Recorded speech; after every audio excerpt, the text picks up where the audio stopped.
ഒരാൾ വന്നിട്ട് എനിക്ക് സന്ധിവേദനയാണ് അപ്പോൾ ഇപ്പുറത്തിരിക്കുന്ന ആൾ പറയും അന്ന് അത് യൂറിക് ആസിഡ് ആയിരിക്കും, വേഗം തന്നെ യൂറിക് ആസിഡ് ചെക്ക് ചെയ്തോന്ന് പറയും.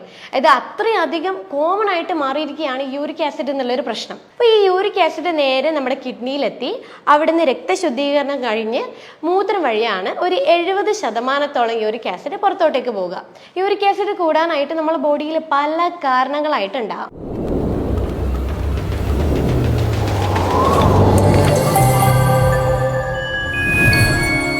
ഹലോ, ഞാൻ doctor Ashna's wellness clinic, Kannur, Koothuparamba.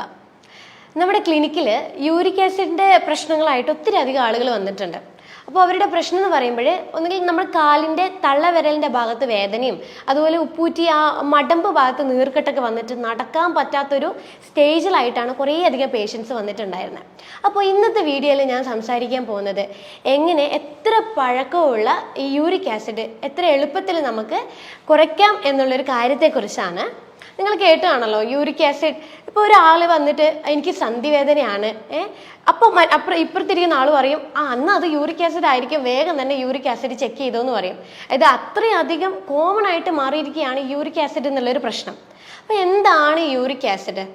ഈ യൂറിക് ആസിഡ് എന്ന് പറയുന്നത് നമ്മൾ കഴിക്കുന്ന ഭക്ഷണത്തിൽ അടങ്ങിയിരിക്കുന്ന പ്രോട്ടീനും അതുപോലെ നമ്മുടെ ശരീരത്തിലെ കോശങ്ങളിൽ അടങ്ങിയിരിക്കുന്ന പ്രോട്ടീനും നമ്മുടെ ലിവറിൽ വെച്ച് വിഘടിച്ച് അതൊരു പ്യൂറിൻ എന്ന് പറയുന്ന ഒരു ഘടകമായിട്ട് മാറും.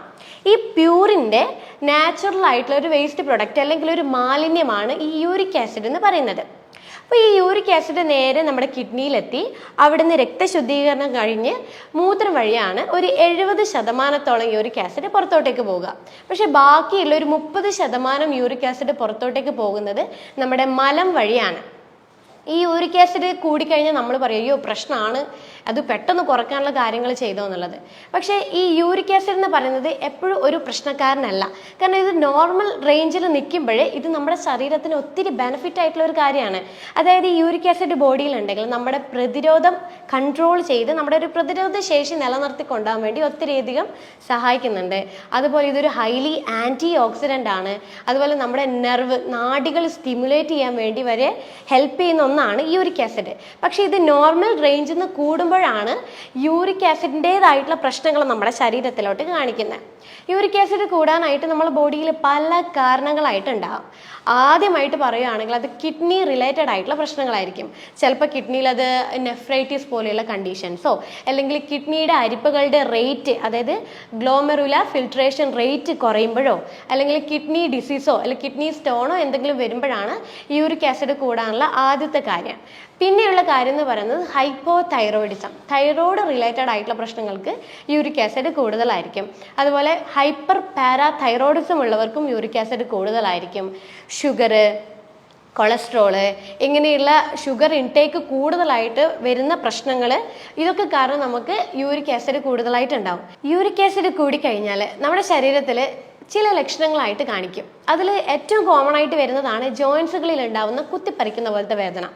പിന്നെ ചിലർക്ക് ഭയങ്കര ക്ഷീണമായിരിക്കും, എപ്പോഴും ഒരു അലസതയായിട്ടാണ് ഉണ്ടാവുക. ചിലവരിൽ എപ്പോഴും ഒരു നടുവേദന വന്നുകൊണ്ടേയിരിക്കും. പക്ഷെ ചിലവരിലാണെങ്കിൽ ഈ യൂറിക് ആസിഡ് കാരണം കിഡ്നി സ്റ്റോൺ വന്നിട്ട് അതിൻ്റെ ഭാഗമായിട്ട് യൂറിനിലോട്ടേക്ക് ബ്ലഡ് ചെറിയ തോതിൽ കാണും. ഇതാണ് യൂറിക് ആസിഡ് വന്നു കഴിഞ്ഞാൽ ശരീരത്തിൽ ഉണ്ടാവുന്ന ചിലതരം ലക്ഷണങ്ങൾ. നമ്മുടെ ബ്ലഡിൽ യൂറിക് ആസിഡിൻ്റെ അളവ് കൂടിക്കഴിഞ്ഞാൽ ഇത് ക്രിസ്റ്റൽസ് ആയിട്ട് മാറും. ഈ ക്രിസ്റ്റൽസ് എന്ത് ചെയ്യും? നമ്മുടെ ജോയിൻസിൽ വന്നിട്ട് അടിഞ്ഞുകൂടും. അപ്പം നമ്മുടെ ശരീരത്തിലെ ഈ ശ്വേതരക്താണുക്കൾ ഉണ്ടല്ലോ, ഈ ശ്വേതരക്താണുക്കൾ വന്നിട്ട് ഈ ക്രിസ്റ്റൽസ് ഒരു ഫോറിൻ ബോഡിയാണെന്നുള്ളത് ഐഡൻറ്റിഫൈ ചെയ്തിട്ട് ഇതിനെ പോയിട്ട് അറ്റാക്ക് ചെയ്യും. ഈ അറ്റാക്ക് ചെയ്യുന്ന സമയത്താണ് ആ അടിഞ്ഞുകൂടിയ ഭാഗത്ത് ഇൻഫ്ലമേഷൻ അല്ലെങ്കിൽ നീർക്കെട്ട് വരിക. ഈ നീർക്കെട്ട് വന്ന് അവിടെ വേദന ഉണ്ടാകുമ്പോഴാണ് ഇതൊരു ഗൗട്ടി ആർത്രൈറ്റിസ് ആയിട്ട് മാറുന്നത്. അതായത് യൂറിക് ആസിഡ് കൂടുമ്പോൾ ജോയിൻസിൽ ഈ ഒരു യൂറിക് ആസിഡ് വന്ന് അടിഞ്ഞുകൂടി ഗൗട്ടി ആർത്രൈറ്റിസ് ആയിട്ട് വരിക. ഇത് തുടക്കത്തിൽ കണ്ടുവരുന്നത് നമ്മുടെ കാലിലെ തള്ളവിരലിൻ്റെ ഭാഗത്തായിട്ടാണ് ഈ ഒരു യൂറിക് ആസിഡ് കൂടിയിട്ടുള്ള ഫസ്റ്റത്തെ വേദന ഉണ്ടാവുക. ഇതൊരു കുത്തിപ്പറിക്കുന്ന പോലത്തെ വേദനയും അതുപോലെ ഒരു മരവിപ്പൊക്കെ ആ ഒരു ഭാഗത്തായിട്ട് ഉണ്ടാവും. ഇതാണ് ഗൗട്ടി ആർത്രൈറ്റിസ് വന്നു കഴിഞ്ഞാൽ തുടക്കത്തിൽ ഉണ്ടാവുക. ചിലവർക്കിത് ഒരു 1-2 ദിവസം കൊണ്ട് മാറേണ്ടതായിരിക്കും. പക്ഷെ നമ്മൾ യൂറിക് ആസിഡ് ഉണ്ട് എന്ന് മനസ്സിലാക്കിയിട്ടും നമ്മളത് ചികിത്സിക്കാതെ ഇതൊരു 3-4 ആഴ്ചത്തോളം അത് നീണ്ടുപോകും. അങ്ങനെ ഇത് കൂടുന്നതിനനുസരിച്ച് മറ്റ് ജോയിൻസിനെ എഫക്റ്റ് ചെയ്യാൻ തുടങ്ങും. നമ്മുടെ കൈത്തണ്ടയിലൊക്കെ എഫക്റ്റ് ചെയ്യാൻ തുടങ്ങും, മുട്ടുകളിൽ എഫക്റ്റ് ചെയ്യാൻ തുടങ്ങും, ഫിംഗർ ജോയിൻസിലൊക്കെ എഫക്റ്റ് ചെയ്യാൻ തുടങ്ങും. അപ്പോൾ ഇത് കുറച്ച് സിവിയർ ആയിട്ടുള്ള കണ്ടീഷനായിട്ട് മാറും. വളരെയധികം സഹിക്കാൻ പറ്റാത്തൊരു വേദനയിലോട്ടേക്കാണ് ഇത് പിന്നീട് പോകുക. അതുകൊണ്ടാണ് നമ്മൾ എപ്പോഴും പറയുന്നത് എല്ലാ 6 മാസം കൂടുമ്പോഴും നമ്മളൊരു ബോഡി ഹെൽത്ത് ചെക്കപ്പ് ചെയ്യണം. എന്തെങ്കിലും ഒരു പ്രോബ്ലംസ് ഉണ്ടെങ്കിൽ അത് നേരത്തെ ഐഡൻറ്റിഫൈ ചെയ്ത് നമ്മളത് ചികിത്സിക്കണം എന്ന് പറയുന്നതിൻ്റെ കാര്യം. ചില ആളുകളിലാണെങ്കിൽ ഈ യൂറിക് ആസിഡ് വന്നു കഴിഞ്ഞാലും ലക്ഷണങ്ങൾ ഉണ്ടാവില്ല. അങ്ങനെയുള്ളവരാണ് ഇത് തിരിച്ചറിയാണ്ട് പോകുന്നത്. അപ്പോൾ ഇത് തിരിച്ചറിയാതെ പോകുന്തോറും ഇത് പിന്നീട് കോംപ്ലിക്കേഷൻസ് ആയിട്ടാണ് മാറാം. ഇത് കോംപ്ലിക്കേഷൻ ആവുക എന്ന് പറയുമ്പോൾ അത് ഹൃദ്രോഗവും രക്തസമ്മർദ്ദം പോലുള്ള പ്രശ്നങ്ങളിലോട്ടേക്കാണ് നീണ്ടുപോകുന്നത്. അപ്പം നമ്മളെപ്പോഴും ഏതെങ്കിലും ഭക്ഷണത്തിൽ നമ്മൾക്ക് എന്തെങ്കിലും ഡയറ്റ് മോഡിഫിക്കേഷൻ ചെയ്യുന്നുണ്ടെങ്കിൽ നമ്മൾ തീർച്ചയായും മനസ്സിലാക്കുക, കൂടുതലായിട്ട് നേരത്തെ ഞാൻ പറഞ്ഞ പോലെ കൂടുതലായിട്ട് പ്രോട്ടീൻ എന്തെങ്കിലും കഴിക്കുന്നുണ്ടെങ്കിൽ അതെപ്പോഴും മിതമായി കൊണ്ടുവരിക. അത്തരം കാര്യങ്ങളൊക്കെ നമ്മൾ എപ്പോഴും ശ്രദ്ധിച്ചിരിക്കേണ്ടതായിട്ടുള്ള കാര്യങ്ങളാണ്. പിന്നെ പറയുകയാണെങ്കിൽ സ്ത്രീകൾ ഈ പീരീഡ്സ് ആയിക്കൊണ്ടിരിക്കുന്ന സ്ത്രീകളിൽ എപ്പോഴും യൂറിക് ആസിഡ് ഒരു ബാലൻസ് ലെവലിലാണ് ഉണ്ടാവുക. കാരണം ഈസ്ട്രോജൻ എന്നൊരു സ്ത്രീ ഹോർമോൺ ഉണ്ട്. ഈ ഈസ്ട്രോജൻ എന്ന് പറയുന്ന സ്ത്രീ ഹോർമോണ് നമ്മുടെ ശരീരത്തിലേക്ക് ഉണ്ടാവുന്ന യൂറിക് ആസിഡിൻ്റെ അളവ് നിയന്ത്രിക്കുകയും അത് മൂത്രത്തിലൂടെ പുറത്തോട്ട് തള്ളിവിടാൻ വേണ്ടിയിട്ട് ഒത്തിരി അധികം ഹെൽപ്പ് ചെയ്യുന്ന ഒരു ഹോർമോണാണ് ഈസ്ട്രോജൻ. പക്ഷേ ഈ മെനോപോസ് കഴിഞ്ഞിട്ടുള്ള സ്ത്രീകൾ, അതായത് ആർത്തവ ചക്രം കഴിഞ്ഞതിന് ശേഷമുള്ള സ്ത്രീകളിലാണെങ്കിൽ ഈ യൂറിക് ആസിഡ് വളരെ കോമൺ ആയിട്ട് കണ്ടുവരുന്നുണ്ട്. കാരണം ഈസ്ട്രോജൻ എന്ന് പറയുന്ന ഒരു ഹോർമോൺ സപ്പോർട്ടിന് ഇല്ലാത്തത് കൊണ്ട് തന്നെ പെട്ടെന്ന് യൂറിക് ആസിഡ് കൂടാനും അതുപോലെ പെയിന് കാര്യങ്ങളൊക്കെ വരാനുള്ള പോസിബിലിറ്റി കൂടുതലായിരിക്കും. ചില ആളുകൾക്ക് ഈ യൂറിക് ആസിഡ് കൂടിക്കഴിഞ്ഞ് കഴിഞ്ഞാൽ ജോയിൻസുകളിലൊക്കെ ആയിട്ട് വേദന ഉണ്ടാവുമല്ലോ. അപ്പോൾ ചിലർക്ക് ഇത് കൺഫ്യൂഷൻ ആയിരിക്കും, ഇതെന്തോ ആമവാദത്തിൻ്റെ വല്ല പ്രശ്നങ്ങളാണോ എന്നുള്ളത്. പക്ഷെ നമുക്ക് യൂറിക് ആസിഡും ആമവാദവും തമ്മിൽ നമുക്ക് കമ്പയർ ചെയ്യാൻ കഴിയും. അതായത് ഈ യൂറിക് ആസിഡ് വന്നു കഴിഞ്ഞാൽ ഏതെങ്കിലും ഒരു സ്പെസിഫൈ ചെയ്തിട്ടുള്ള ജോയിൻസിലാണ് ഉണ്ടാവുക. പ്രത്യേകിച്ച് ഞാൻ നേരത്തെ പറഞ്ഞ പോലെ നമ്മുടെ കാലിലെ തള്ളവിരലിൻ്റെ ഭാഗത്തായിട്ടാണ് വേദന ഉണ്ടാവുക.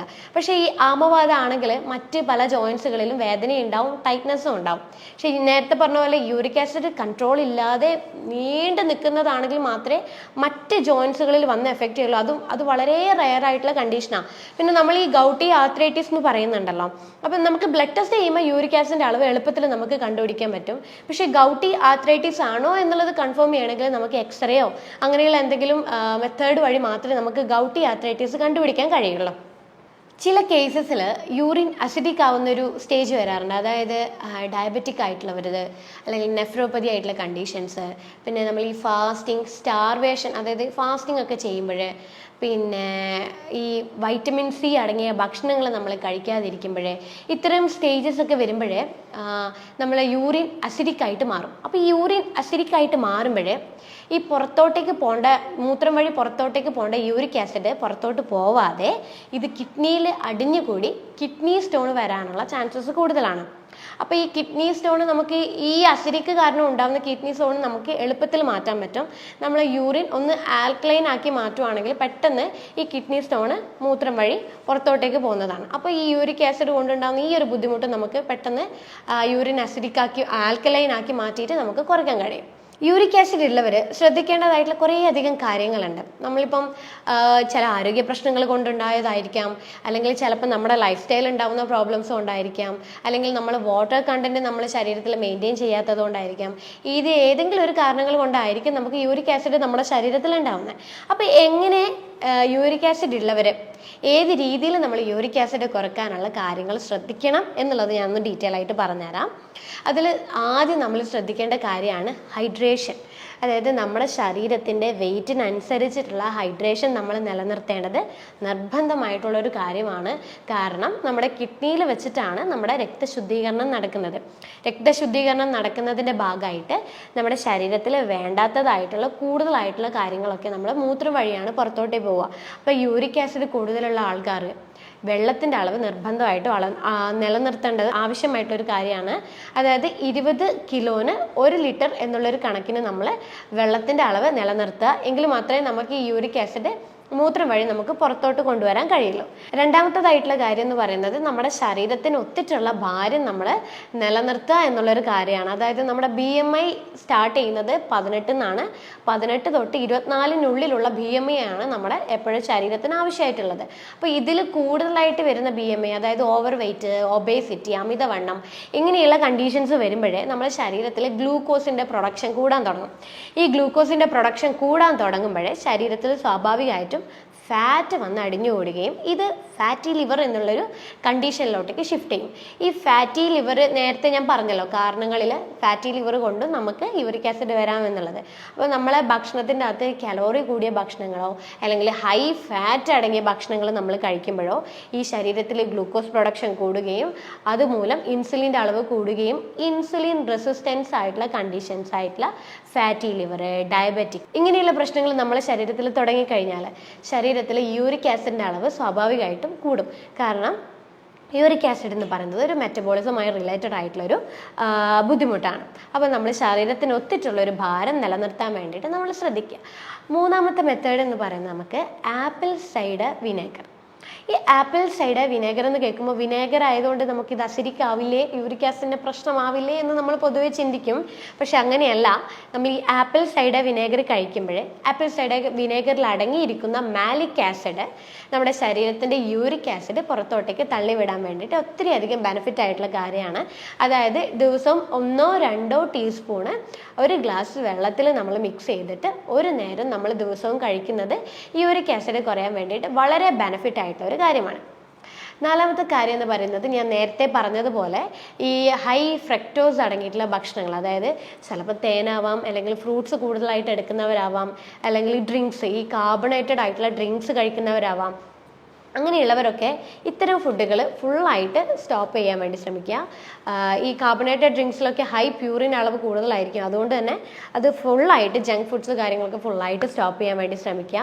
പിന്നെ ഈസ്റ്റ് അടങ്ങിയ ഭക്ഷണങ്ങൾ നമ്മൾ ഫുള്ളായിട്ട് നിർത്തുക. അതായത് കേക്ക്, ബ്രെഡ്സ്, ആൽക്കഹോൾ ഇങ്ങനെയുള്ള കാര്യങ്ങളൊക്കെ നിർബന്ധമായിട്ട് നമ്മൾ ഭക്ഷണത്തിൽ നിന്ന് ഒഴിവാക്കാൻ വേണ്ടി ശ്രമിക്കുക. പിന്നെ ഈ വൈറ്റമിൻ സി റിച്ച് ആയിട്ടുള്ള ഫ്രൂട്ട്സ് ഉണ്ടല്ലോ, പ്രത്യേകിച്ച് ചെറുനാരങ്ങ. ഡെയിലി ഒരു ഗ്ലാസ് ചെറുനാരങ്ങ വെള്ളം നമ്മൾ വെറും വയറ്റിൽ ദിവസവും കഴിക്കുന്നത് യൂറിക് ആസിഡ് കുറയാൻ വേണ്ടിയിട്ട് വളരെ ബെനിഫിറ്റ് ആയിട്ടുള്ളൊരു കാര്യമാണ്. കാരണം ഈ വൈറ്റമിൻ സി എന്ന് പറയുന്നത് ആൻറ്റി ഓക്സിഡൻ്റ് ആണ്. അപ്പോൾ ഈ ആൻറ്റി ഓക്സിഡൻസ് നമ്മളെ ബോഡിയിൽ ഉണ്ടാവുന്ന ഓരോ തരത്തിലുള്ള പ്രശ്നങ്ങൾ പുറത്തോട്ടേക്ക് കളയാൻ വേണ്ടിയിട്ട് ഹെൽപ്ഫുള്ളാണ്. അതുകൊണ്ട് തന്നെ വൈറ്റമിൻ സി റിച്ച് ആയിട്ടുള്ള ഫ്രൂട്ട്സ്, പൈനാപ്പിൾ, അതുപോലെ ലെമൺ, ഓറഞ്ച് ഇങ്ങനെയുള്ള കാര്യങ്ങളൊക്കെ നമ്മൾ നന്നായിട്ട് ഭക്ഷണത്തിൽ ഉൾപ്പെടുത്താൻ വേണ്ടി ശ്രമിക്കുക. പിന്നെ ഈ ചെറീസ് ഉണ്ടല്ലോ, ചെറീസൊക്കെ ദിവസവും കഴിക്കുന്നത് വളരെ നല്ലതാണ്. ചെറീസിൻ്റെ ജ്യൂസ് ഒരു 10-15ഓളം ചെറീസ് ദിവസവും കഴിക്കുന്നത് യൂറിക് ആസിഡ് പുറത്തോട്ടേക്ക് കുറയാൻ വേണ്ടിയിട്ട് സഹായിക്കുന്നുണ്ട്. പിന്നെ നല്ലപോലെ നമ്മൾ ഫൈബർ റിച്ച് ആയിട്ടുള്ള ഭക്ഷണങ്ങൾ കഴിക്കാൻ വേണ്ടി ശ്രമിക്കുക. അതായത് വെജിറ്റബിൾസ് നല്ല രീതിയിൽ ഭക്ഷണത്തിൽ ഉൾപ്പെടുത്തുക. വെജിറ്റബിൾസ് നല്ല രീതിയിൽ നമ്മൾ ഉൾപ്പെടുത്തുമ്പോഴേ നമ്മളെ യൂറിൻ നല്ലപോലെ ആൽക്കലൈൻ ആവാൻ തുടങ്ങും. യൂറിൻ ആൽക്കലൈൻ ആവാൻ തുടങ്ങുമ്പോൾ സ്വാഭാവികമായിട്ടും നമ്മുടെ യൂറിക് ആസിഡ് പുറത്തോട്ടേക്ക് തള്ളിവിടാൻ വേണ്ടി വളരെ ബെനിഫിറ്റ് ആയിട്ടുള്ള ഒരു കാര്യമാണ്. പിന്നെ നമുക്ക് ചെറിയ കുറച്ച് റെമഡികൾ നോക്കാം. അതായത് ഈ യൂറിക് ആസിഡ് ഫേസ് ചെയ്യുന്നവർ എപ്പോഴും എന്തെങ്കിലും ഒരു ടിപ്സോ കാര്യങ്ങളോ ഉണ്ടോ എന്നുള്ളത് ചോദിക്കും. എപ്പോഴും അത് ചോദിക്കുന്ന ഒരു കാര്യമാണ്. അപ്പോൾ നമുക്ക് വീട്ടിലിരുന്നുകൊണ്ട് തന്നെ ചില റെമഡീസ് വെച്ചിട്ട് നമുക്ക് യൂറിക് ആസിഡ് നാച്ചുറലി കുറയ്ക്കാൻ പറ്റും. അതായത് ഈ ചിറ്റമൃത് എന്ന് കേട്ടിട്ടുണ്ടല്ലോ, നമ്മളെ ചില വീട്ടിലൊക്കെ വളരെ കോമൺ ആയിട്ട് കാണുന്നതാണ് ചിറ്റമൃത്. ഇതിന് ഷുഗർ വള്ളി എന്ന് പറയും. പക്ഷേ ഈ ചിറ്റമൃത് എന്ന് പറയുമ്പോഴേ അത് നമ്മളെ ശരീരത്തിൽ ഉണ്ടാവുന്ന നീർക്കെട്ട് കയറിയിട്ടുള്ള ബുദ്ധിമുട്ടുകളും ഈ ഗൗട്ടി ആർത്രൈറ്റിസിൻ്റെ വേദനകൾ കാര്യങ്ങളും യൂറിക് ആസിഡിൻ്റെ അളവും ഒക്കെ കാര്യങ്ങളൊക്കെ നല്ലോണം കുറയ്ക്കാൻ വേണ്ടി ഹെൽപ്ഫുള്ളാണ്. അപ്പോൾ ഒരു തണ്ടും അതിൻ്റെ ഇലകളോട് കൂടിയിട്ട് നമ്മൾ ചിറ്റമൃത് എടുക്കുക. എന്നിട്ട് തലേ ദിവസം രാത്രി ഒരു ഗ്ലാസ് വെള്ളത്തിൽ നമ്മളത് പൊതിർത്ത് വെക്കുക. പിറ്റേ ദിവസം രാവിലെ ഇതൊന്ന് ചതച്ച് നമ്മൾ ഒരു ഗ്ലാസ് വെള്ളത്തിൽ ഇതൊന്ന് തിളപ്പിച്ചെടുത്ത് അത് കുറുക്കി ഒരു അര ഗ്ലാസ് ആക്കി മാറ്റുക. ഈ അര ഗ്ലാസ് വെള്ളം നമ്മൾ രാവിലെയും വൈകുന്നേരമായിട്ട് സ്ഥിരമായിട്ടൊരു 2 ആഴ്ചയോളം കുടിക്കുമ്പോൾ പെട്ടെന്ന് നമ്മുടെ യൂറിക് ആസിഡിൻ്റെ അളവ് കുറഞ്ഞ് ഈ ഗൗട്ടി ആർത്രൈറ്റിസിൻ്റെതായിട്ടുള്ള പെയിനും നീർക്കെട്ടും കാര്യങ്ങളൊക്കെ നല്ലപോലെ കുറയുന്നതാണ്. ഈ ചിറ്റമൃത് കുറച്ചല്ല, വളരെയധികം കയ്പ്പാണ്, എന്നാലും വളരെ എഫക്റ്റീവ് ആയിട്ടുള്ളൊരു നല്ലൊരു റെമഡിയാണ്. അപ്പോൾ ഇത് കയ്പ്പാണെന്ന് വെച്ച് നിങ്ങൾ കഴിക്കാതിരിക്കരുത്. യൂറിക് ആസിഡ് കുറയണമെങ്കിൽ കഴിച്ചു നോക്കൂ. 2 ആഴ്ച കൊണ്ട് തന്നെ നിങ്ങൾ യൂറിക് ആസിഡ് നോർമൽ ലെവലിലേക്ക് വരുന്നതായിരിക്കും. പിന്നെ ഒരു കാര്യം നമുക്ക് ചെയ്യാൻ പറ്റുന്നതാണ് ഈ പച്ച പപ്പായ. ഒരു തോലോട് കൂടി നമ്മളൊരു 3 കഷ്ണം പച്ച പപ്പായ എടുക്കുക. അതിൻ്റെ അകത്തേക്ക് നമ്മളൊരു തണ്ട്, ഈ കറുവപ്പട്ട, ഇത് രണ്ടും നന്നായിട്ട് നമ്മളൊരു പപ്പായ ടീ പോലെ ഉണ്ടാക്കിയെടുക്കുക. ഇത് ഡെയിലി ഒരു ഗ്ലാസ് ഈ പപ്പായ ടീ കഴിക്കുന്നത് പെട്ടെന്ന് നമ്മുടെ ശരീരത്തിൽ യൂറിക് ആസിഡ് കുറയാൻ വേണ്ടിയിട്ട് വളരെ എഫക്റ്റീവ് ആയിട്ടുള്ള ഒരു ട്രീറ്റ്മെൻ്റ് ആണ്. ഈ പപ്പായ ടീ പെട്ടെന്ന് നമ്മുടെ ശരീരത്തിൽ അടിഞ്ഞുകൂടിയിരിക്കുന്ന യൂറിക് ആസിഡിൻ്റെ അളവ് കുറച്ച് ഗൗട്ടി ആർത്രൈറ്റിസ് കൊണ്ടുണ്ടാവുന്ന വേദനയൊക്കെ പെട്ടെന്ന് കുറയാൻ വേണ്ടിയിട്ട് ഒത്തിരി അധികം ബെനിഫിറ്റ് ആയിട്ടുള്ളൊരു കാര്യമാണ് ഇത്. ഈ നേരത്തെ പറഞ്ഞ 2 കാര്യങ്ങൾ ഞാൻ എൻ്റെ പേഷ്യൻസിന് എപ്പോഴും പറഞ്ഞു കൊടുക്കുന്ന ഒരു കാര്യമാണ്. നല്ല രീതിയിൽ നിങ്ങൾക്ക് റിസൾട്ട് ലഭിക്കും. അപ്പോൾ ഞാൻ നേരത്തെ പറഞ്ഞതുപോലെയുള്ള യൂറിക് ആസിഡ് കുറയാനുള്ള കാര്യങ്ങൾ നിങ്ങൾ യൂറിക് ആസിഡ് കുറയാൻ വേണ്ടിയിട്ട് ചെയ്യുക.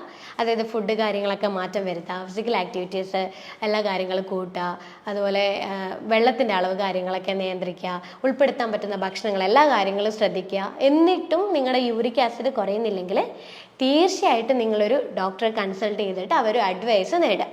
അപ്പോൾ അടുത്തൊരു ഹെൽത്ത് ടോപ്പിക്കുമായിട്ട് അടുത്ത വീഡിയോയിൽ കാണാം. അതുവരേക്കും ബൈ.